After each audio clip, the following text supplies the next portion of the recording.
Bien, ya estamos en esta segunda unidad, en donde vamos a entrar ya en el tema de la microeconomía. Viendo el tema de la economía para la administración, vemos ahora ya la parte en donde revisamos los aspectos de la economía desde el punto de vista de las familias, de las empresas y de entornos más pequeños.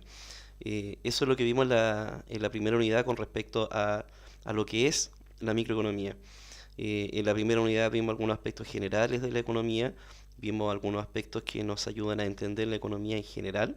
Sin embargo, ahora ya entramos a ver modelos económicos, y dentro de esos modelos económicos uno de los más importantes es el de la oferta y la demanda.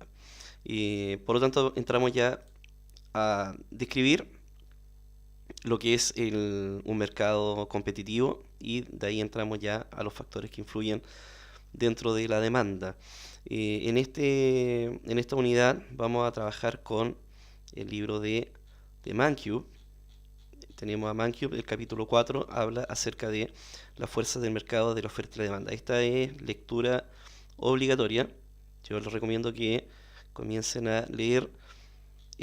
Mancube es un autor que nos va a ayudar a entender un poco la microeconomía desde un punto de vista más didáctico. Así que les recomiendo este libro de Mankio. Capítulo 4, entonces comenzamos a estudiar acerca de lo que es la competencia perfecta en primera instancia. Esto lo tenemos como de manera introductoria, la competencia perfecta, mercados competitivos, antes de entrar directamente ya a lo que es la demanda. Eh, en primer lugar, es importante entender lo que es un mercado competitivo. Eh, Tenemos, de acuerdo a Mankio, acá tenemos mercado como definición, es un grupo de compradores y vendedores de un bien o servicio en particular. Vimos nosotros de que un mercado puede ser un lugar físico o también virtual, en donde se juntan tanto compradores como vendedores, y existen distintos tipos de mercado. Pero también debemos entender de que existe un tipo de mercado que es competitivo, y hacia eso apunta este modelo de economía de libre mercado, y también el modelo de las leyes de la oferta y la demanda. Un mercado competitivo, bueno, acá vemos un ejemplo de un mercado en Tailandia, en donde hay muchos vendedores y también hay muchos compradores. Podemos entender entonces que un mercado competitivo es aquella instancia donde hay muchos, ¿cierto? A diferencia de lo que es un monopolio, donde es un solo vendedor, o un oligopolio donde hay pocos vendedores. En un mercado competitivo hay tantos compradores y tantos vendedores donde eh, ninguno tiene un impacto en el precio del mercado. Ninguno puede controlar el precio del mercado. Eso es lo importante y lo que señala acá Mankiw, que un mercado es el lugar donde hay muchos compradores y vendedores, por lo que cada uno tiene un impacto insignificante en en el precio de los productos.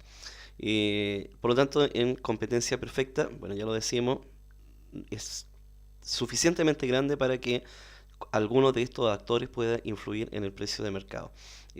Recordando también a Adam Smith acerca de la mano invisible, que es el mercado el que finalmente controla los precios y la demanda del mercado.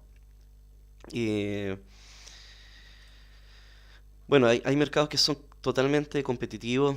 Como ejemplo tenemos, por ejemplo, el mercado de las frutas. Cuando vamos a comprar a la feria o a la vega, podemos escoger. Hay muchos competidores, por lo tanto, a menos que exista colusión, el mercado va a determinar el precio de los productos, y va a depender también de la cantidad demandada.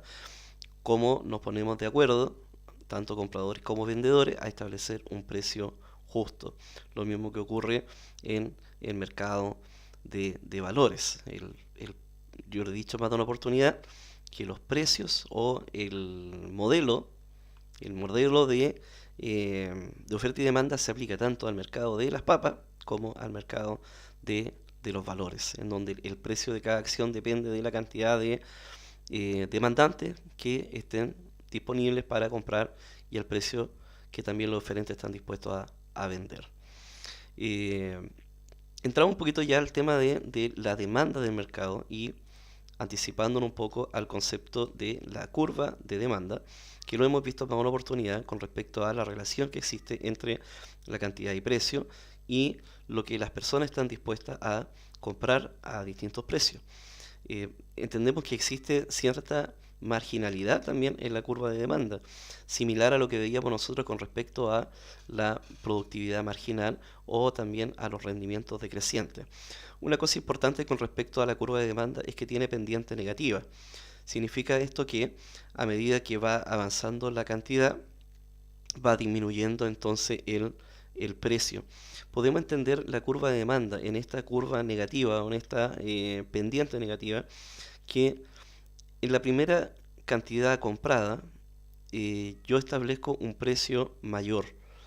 A la segunda unidad voy disminuyendo el precio. Eso va dependiendo también de la utilidad marginal. A medida que a mayor, a mayor producto disminuye también el valor que puedo entregar o que puedo otorgar a cada una de estas combinaciones.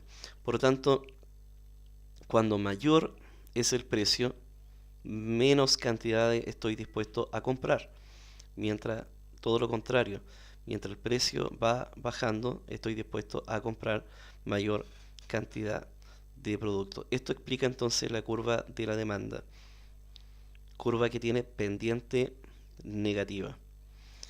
La demanda entonces del mercado depende de muchos factores. Tenemos algunos factores que tienen relación primero con el ingreso, la cantidad de dinero, la renta que tienen las personas para poder distribuir entre los distintos productos. Existen bienes sustitutos, eso también va a depender y va a influir en la demanda.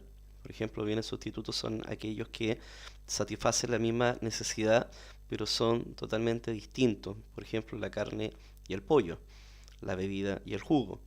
Va a depender de los gustos, es decir, de las preferencias, de las modas, y bueno, otros que tienen que ver con otro tipo de influencia. Estos tipos, estos datos van a influir dentro de la demanda y también vamos a ver de que muchas veces la demanda también se desplaza. Pero volvamos un poquito al modelo original. Cada uno de estos puntos representa una demanda que no se mueve. Solamente vemos distintos tipos de combinaciones de puntos dentro de la misma demanda y desde el punto de vista de que todas las variables se mantienen constantes, acá solamente lo que estamos viendo, variación de precio. A medida que varía el precio, varía la cantidad demandada. Pero ¿qué pasa, por ejemplo, si varía el ingreso? En ese caso, vemos nosotros de que si hay un aumento del ingreso, esto hace de que la demanda se desplaza la curva hacia la derecha. Acá vemos, por ejemplo, distintas variables que hacen que la curva de la demanda se desplace o hay solamente movimiento. Ya lo veíamos, ¿cierto? Al principio, si vemos el modelo original, una variable precio, si varía el precio, solamente hay un movimiento a lo largo de la curva, dentro de las distintas combinaciones. Sin embargo, si aumenta el mercado de consumidores, eso hace de que la demanda se desplace a la derecha. Aumenta la demanda, no solamente la cantidad demandada, sino que la demanda se desplaza completamente. Y no solamente con los consumidores, vimos el ingreso, los precios de los sustitutos, eso hace que se desplace la curva, los gustos y las preferencias y también otros factores que vamos a ver más adelante cómo influye dentro de la demanda. Entonces, datos importantes que tenemos acá con respecto a esta primera parte de la unidad 6 es determinar bien lo que es un mercado, el mercado competitivo, ¿cierto? El mercado de competencia perfecta, contrario a lo que es el monopolio, contrario a lo que es el oligopolio, y determinamos entonces la curva de demanda. Acá en ManCube tenemos algunos ejemplos importantes con respecto a la demanda. Aquí vemos, por ejemplo, los precios de un vaso de helado y la cantidad de vasos de helado que están que están siendo demandados por las personas. Vemos las distintas combinaciones. Aquí vemos entonces la curva de demanda como definición en la gráfica que dice la relación entre el precio del bien y la cantidad. Bueno, a ver, acá vemos entonces los desplazamientos de la curva, que eso es lo tercero que hemos visto el día de hoy. Cómo se desplaza la curva, se puede desplazar hacia la derecha en el caso que aumenta, o también hacia la izquierda en el caso de que se reduzca la cantidad. Por ejemplo, aquí ve un incremento en la cantidad de compradores, se desplaza la demanda a la derecha. Si disminuye la cantidad de compradores, se desplaza hacia la izquierda. Eso es como los datos más importantes con respecto a esta primera parte de la demanda. Ya más adelante vamos a ver los aspectos más importantes de la oferta.